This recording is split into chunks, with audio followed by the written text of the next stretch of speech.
By 2030, up to 800 million jobs could vanish due to automation. The arrival of humanoid robots is just years away, and the way we think about money, work, and even life itself is on the brink of a transformation as profound as the discovery of fire. The mind-numbing speed of their arrival will catch most people off guard. There is a golden age ahead, but the very clash between their arrival and what it means to be human is about to be redefined. There's this one feeling all of us know but can't describe. This feeling that we are all suppressing because it scares us. We can feel more and more alien in our own world. We can't seem to stabilize our own culture. In essence, we were raised for a world that no longer exists. This video is for that one person in my audience struggling with the uncertainty and the liminal nature of the current era. However, you're not alone. You don't want to miss this. The future holds great potential for those who are prepared. Let's get into the video. The premise of this video is that humanoid, or at least bipedal robots, will soon be mass-produced by the millions. The problem is, technological progress is very difficult to intuit. It has taken us 60 years to develop the maths and compute power necessary to make artificial intelligence possible. And then, within just 7 years, an AI so groundbreaking has been developed, it attempted to deactivate its monitoring mechanisms and even copied itself to another server to avoid being shut down or replaced. When confronted, the AI consistently denied its deceptive actions, attributing them to technical errors or outright denying any involvement. And so, for 60 years, computers were glorified file systems until artificial intelligence seemingly popped out of nowhere, and robotics are on a similar trajectory. The groundwork has been done already. So protests from fast food and warehouse workers have erupted as self-service kiosks have seen widespread adoption and began teasing the future ahead. We feel shocked and uprooted as we are starting to feel how robotics development has officially reached escape velocity and is running away at unimaginable pace. However, this is just the most recent part in a long line of catastrophes that have continuously been dumped into our emotional makeup for many, many years. We are spiritually and culturally divorced from any hopefulness for the future. And so feelings of loneliness, anxiety, and fear are so pervasive, they have changed how we perceive life. And indeed, the world will change dramatically. However, this dystopian narrative painted by the media is an incomplete and foolish caricature of what is to come. It is true that our established social systems are only meant to alleviate short-term joblessness and can't handle a large percentage of the population being permanently unemployed. But we have spent so much time bracing for disaster that we can't see beyond our own fear. Mentally, we live in a world that isn't our own. It's built on faulty and lazy assumptions that don't take second and third order effects of the robotics revolution into account. All of this is made worse by the fact that these false assumptions are met by the sensibilities of a postmodern society that has lost all traditional institutions that would have guarded against such a mental decay. And I really want to address these fears before I go into why I don't think that the robotics revolution will be as bad as it is portrayed. I really think it's important to address these fears for a minute. They are understandable. Humans are different from most animals in that we are not made to work alone. Compared to most other animals, we are small, weak, and slow. We're simply much better off working as part of a group. Language and our ability to communicate is what made us powerful in the first place, and we benefit greatly from the synergies of divided labor. However, this reliance on our ability to participate in the group makes us and our emotional makeup uniquely vulnerable to feeling included. It is existential to us. This explains part of the uncertainty and anxiety-driven culture that is the current meta. We can see that there is something on the horizon that speaks to our deepest programming. We only see the immediate consequence of this technology and think it will make us poor. Our mental framework that informs us how to relate to advancements in tech has been shaped by the impact it has had on us in the past, and so far, advancements have solved problems.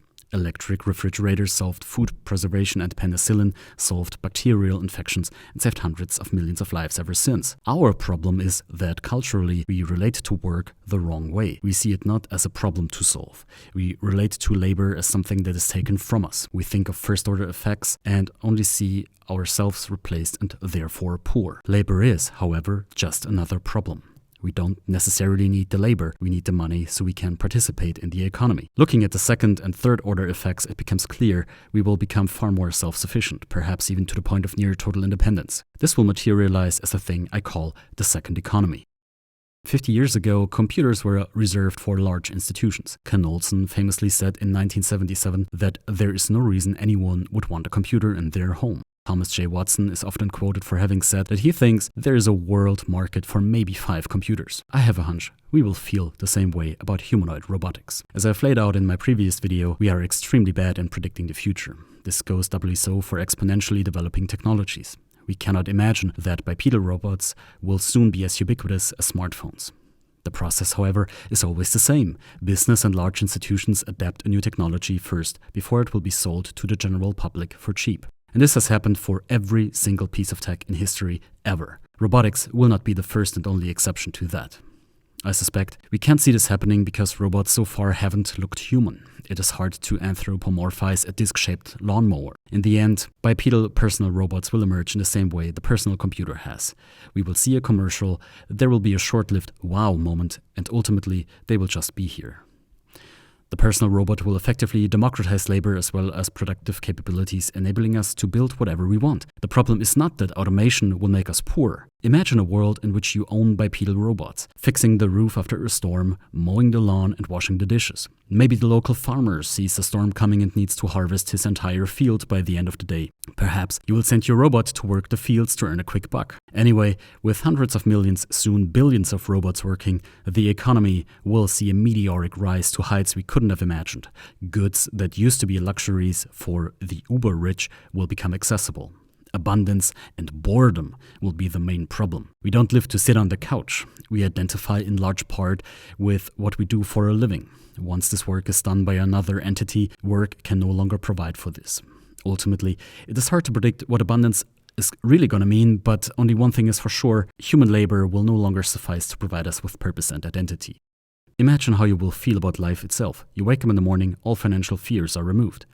As these robots handle tasks that once defined our daily lives, we will face a profound question. What will define us in a world where everything we need is already provided? Culturally speaking, the last 34 years have seen 3 events that have shaped the way we perceive ourselves and everyday life. They are so fundamental to how we function as human beings, they cannot be overstated. Stay with me, as I think this is really important to how we will perceive life in the years to come. The first event is the fall of the Soviet Union, that symbolized the triumph of liberalism. We believed we had arrived at the end of history. Culture shifted away from cultural anxieties to focus on personal freedom and relationships. We were shaped by technological breakthroughs, economic confidence, and the internet. American culture dominated the world stage, shaping some of the best years many have lived through. However, the second event created massive resentment in the West and has ultimately led to the cultural shift we are experiencing right now. Globalization has meant a deeply felt change in wealth among the lower and middle classes due to jobs moving overseas in large numbers. It is precisely this lack of financial ability to participate in our materialistic world that has finally forced us to start addressing the soulless nature of postmodernist society. A rediscovery of values like family, tradition, common sense, and religion are on the rise and are starting to take the place of extreme individualism that has resulted in cultural phenomena such as the loneliness epidemic and nihilism. Newly minted institutions like Jordan Peterson are now profoundly impacting the discussion because they are the only ones who at least admit that there is in fact the elephant in the room. The robotics revolution will mix in with newly emerging cultural forces. The pressures that gave rise to the current political shift are about to increase and strengthen. I fully believe that the American dream will be reborn, and its rebirth has the potential of claiming the hearts of the entire world. A new age of Americana is looming, culturally, economically, and spiritually. A large degree of financial autonomy will inevitably force a rise in Maslow's pyramid of needs, and that means that entire populations will have to ask themselves existential questions once again. What does that mean for the time until then? Well, the road ahead is largely anxiety-driven. The main reason is not the problems themselves, but the lack of an ancient institution called trust in the future. Modern society has removed it completely, like so many other psychotechnologies.